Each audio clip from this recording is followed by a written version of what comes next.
নমস্কার, নতুন বাংলা থেকে বলছি সন্ময় বন্দ্যোপাধ্যায়।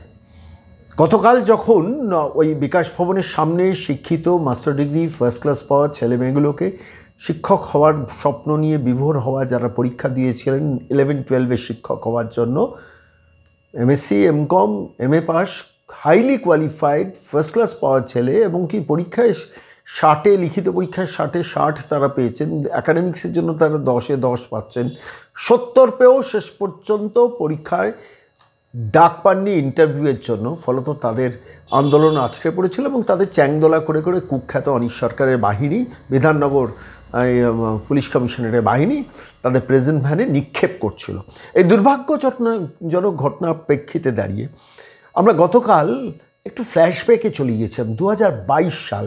সেই 2022 সালের একদম বিধানসভায়, সেই বিধানসভায় দাঁড়িয়ে সেখানে ফালাকাটার বিধায়ক দীপক বর্মন তাঁর তোলা প্রশ্নের প্রেক্ষিতে রাজ্যের শিক্ষামন্ত্রী ব্রাত্য বসু, মনে রাখুন সালটা 2022, আজকে 2025, 26, 25-এর আগে 24, 24-এর আগে 23, 23-এর আগে 22, 4 বছর আগে রাজ্যের শিক্ষামন্ত্রী বিধানসভায় কি বিবৃতি দিয়েছিলেন, যে বিবৃতিতে কত ভ্যাকেন্সি আছে সেটা জানতে চেয়েছিলেন ফালাকাটার বিধায়ক দীপক বর্মন।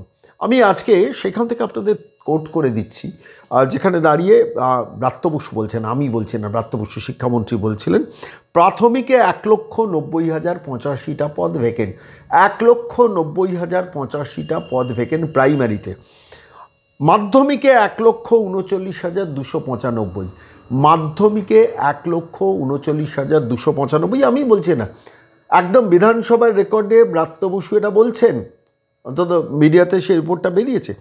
উচ্চ মাধ্যমিকে ভ্যাকেন্সি হচ্ছে 23,711, উচ্চ মাধ্যমিকে ভ্যাকেন্সি হচ্ছে 23,711, প্রধান শিক্ষকের ভ্যাকেন্সি হচ্ছে 5,824, অশিক্ষক পদে ভ্যাকেন্সি হচ্ছে 29,205, অশিক্ষক পদে ভ্যাকেন্সি হচ্ছে 29,205। তাহলে সর্বমোট ফিগারটা কী দাঁড়ায়? ব্রাত্য বসুর দেওয়া বিধানসভায় যে তথ্য পেশ করেছিলেন, 3,58,920, 3,58,920। আবার বলছি, ব্রাত্য বসুর 2022-এ বিধানসভায় দাঁড়িয়ে বিবৃতি যা মিডিয়াতে রিপোর্টেড হয়েছে, আমি সেইটা কোট করে আপনাদের কাছে বলছি, দেখাচ্ছি, 3,58,920। কবে বলছেন? 2022-এ। কে বলছেন? রাজ্যের শিক্ষামন্ত্রী ব্রাত্য বসু, যিনি মমতা বন্দ্যোপাধ্যায় বিধানসভায় ঠিক খুব পাশেই প্রায় বা সামনেই বসেন। এবং তারপর ব্রাত্য বসুর স্টেটমেন্টটা একটু খেয়াল করুন, বলছেন রাজ্যে শিক্ষক নিয়োগে খুব দ্রুত শুরু হবে, রাজ্যে শিক্ষক নিয়োগ খুব দ্রুত শুরু হবে। 2022-এ বলছেন, 4 বছর আগে, যখন নিজের দেওয়া তথ্য, শিক্ষামন্ত্রীর দেওয়া তথ্য, একদম মানে অন টেবিল রিপোর্টটা পেশ করা, বিধানসভার রেকর্ডে নিশ্চিতভাবে থাকার কথা, 3,58,920টা ভ্যাকেন্সি, 3,58,920টা ভ্যাকেন্সি। সেই 3,58,920 ভ্যাকেন্সির পর 2025-এ চাকরি চলে গেছে 25,753, ভাবুন। এবং সেইখানে দাঁড়িয়ে আরও একটা খুব ইন্টারেস্টিং তথ্য, আমি পেশায় শিক্ষক সূর্যেন্দু দাস, তার সঙ্গে আমি টেলিফোনে গতকাল কথা বলছিলাম, এবং সেই কথা বলার প্রেক্ষিতে দাঁড়িয়ে তিনি নোট করালেন যে 7ই এপ্রিল 2025, এবছরে 7ই এপ্রিল 2025, যে 98 পাতার রাজ্য সরকারের পক্ষ থেকে সাবমিশনটা ছিল সুপ্রিম কোর্টে, সেখানে রাজ্য সরকার নিজে বলছে, it is submitted that the current people teacher ratio in the state for secondary higher secondary schools is 52:1, অর্থাৎ প্রতি 52 জনে একজন করে শিক্ষক এখন আছেন। 25,753 জনের চাকরি যাওয়ার আগে প্রতি 52 জনে একজন করে শিক্ষক এখন আছে স্কুলগুলোতে, এগেনস্ট দ্য রেশিও অফ 30:1, যেখানে রেশিও থাকা উচিত 30:1, 30 প্রত্যেক 30 জন ছাত্রছাত্রীর জন্য একজন শিক্ষক থাকার কথা, সেখানে এই মুহূর্তে আছে 52, প্রতি 52 জনে একজন, 30 জনে একজন থাকার কথা, আছে 52 জনে একজন। তারপরে রাজ্য সরকার সেখানেই বলছে যে the same will further come down to 58.1, the same will come down to 58.1, অর্থাৎ প্রতি 58 জনে একজন শিক্ষক বা শিক্ষিকাতে এসে নামবে।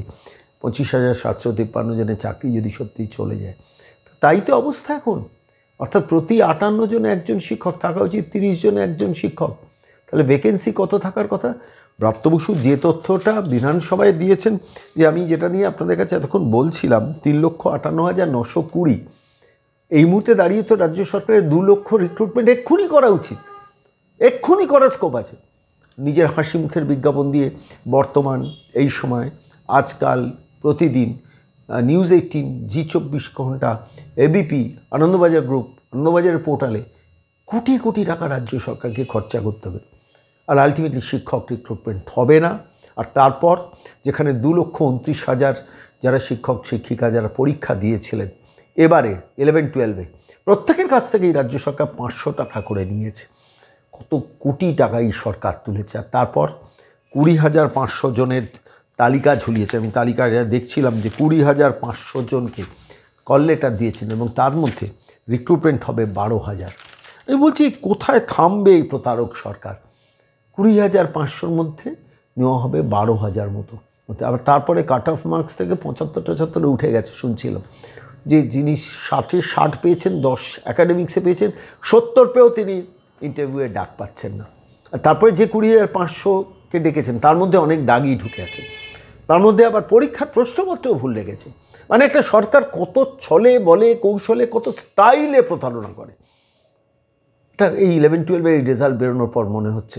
গতকাল শেষ মতো কলকাতা হাইকোর্টে 2টো পরপর মামলা হয়েছে। যাই হোক, আমি আজকে আপনাদের এই বিষয় সংক্রান্ত ব্যাপারে সরাসরি পেশায় শিক্ষক সূর্যেন্দু দাস, তার সঙ্গে আমি টেলিফোনে কথা বলেছিলাম। এক্স্যাক্ট তথ্যগুলো, যে তথ্যগুলো নিয়ে আমি এখন আলোচনা করলাম, সে তথ্যটা তার সঙ্গে তিনি কি আমাদের বলেছেন সেটা প্রত্যেকটা মানুষের আজকে বাংলায় শুনে রাখা প্রয়োজন। নমস্কার সূর্যেন্দুবাবু, আমি সন্ময় বন্দ্যোপাধ্যায় বলছি। হ্যাঁ, নমস্কার সঞ্জয় বাবু, আমার নমস্কার নেবেন। হ্যাঁ, একটু জোরে বলবেন কাইন্ডলি। সেটা হচ্ছে রাজ্য সরকার 7ই এপ্রিল কোর্টে গিয়ে, সুপ্রিম কোর্টে গিয়ে জানিয়েছিল যে শিক্ষকদের চাকরি বাতিলের ফলে এই মুহূর্তে পশ্চিমবঙ্গের মাটিতে ছাত্রছাত্রী প্রতি 58 জনে একজন শিক্ষক গিয়ে দাঁড়াচ্ছে, যেটা থাকা উচিত নিয়ম অনুযায়ী প্রতি 30 জন ছাত্রছাত্রীতে একজন শিক্ষক। তো এই বিষয়টা নিয়ে আপনি একটু আমাদের অবহিত করবেন, পুরো বিষয়টা নিয়ে আপনার কাছে যা তথ্য আছে। হ্যাঁ, সুপ্রিম কোর্ট যখন 2016 সালের যে 25,000 চাকরি বাতিল করে, তখন রাজ্য সরকারের পক্ষ থেকে, মধ্য শিক্ষা পর্ষদের পক্ষ থেকে একটি 98 পৃষ্ঠার MA ফাইল করা হয় ওনাদের চাকরি আপাতত বহাল রাখার জন্য, যাতে পশ্চিমবঙ্গে শিক্ষক সংকট প্রবল আকার যাতে ধারণ না করে এবং বিশেষ করে বোর্ডের পরীক্ষাগুলোর যাতে খাতা দেখাটা স্মুথ চলে, সেই কারণে ওনারা চেয়েছিলেন। এবং মধ্যশিক্ষা পর্ষদের পক্ষ থেকে গত 7ই এপ্রিল 2025 তারিখে একটি MA ফাইল করা হয়।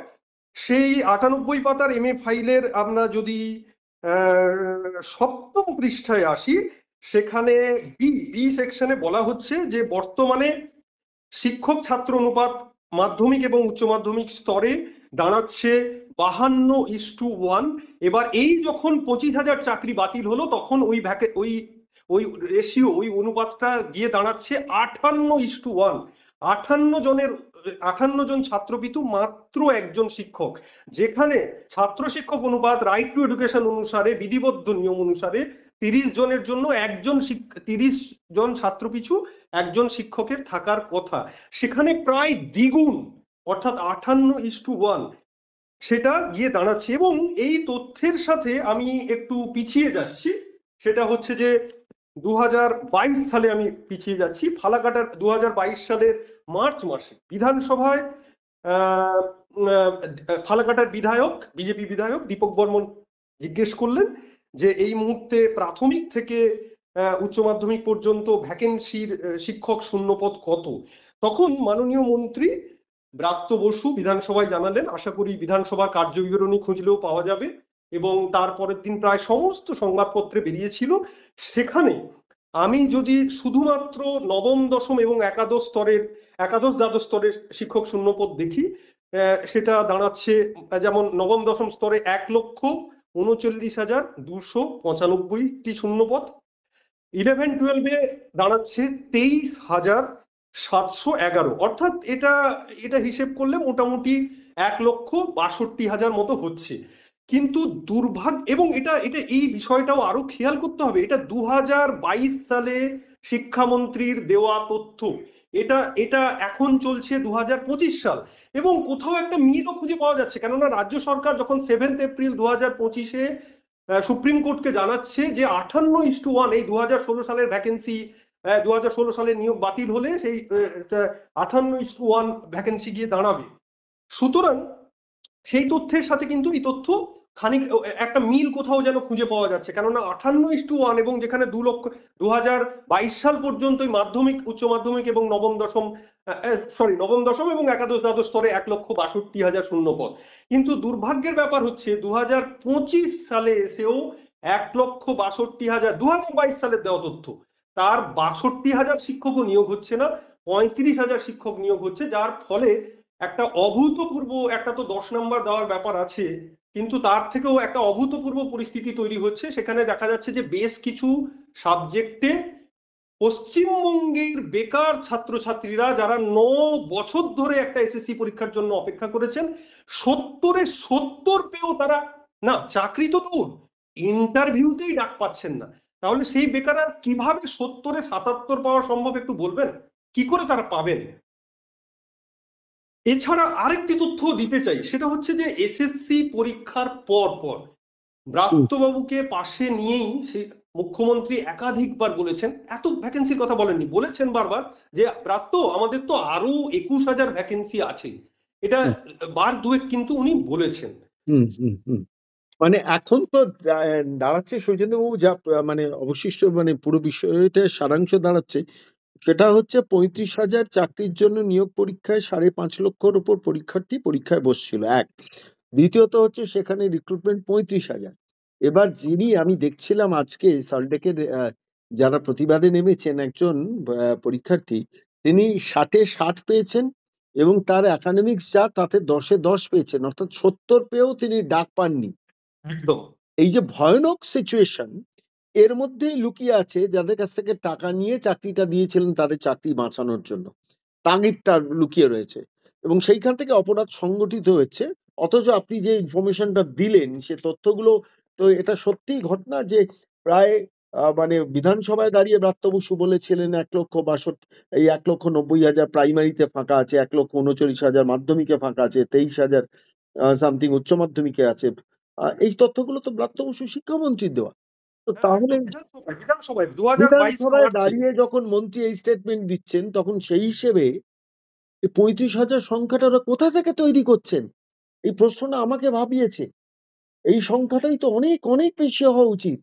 অন্তত ন্যূনতম 1 লক্ষ তো মানে শিক্ষককে এক্ষুনি চাকরিতে নেওয়া উচিত। হ্যাঁ, কত বড় অপরাধ, একটা সামাজিক অপরাধ, ক্রিমিনাল অফেন্স একটা সরকার করছে, ভাবা যায়?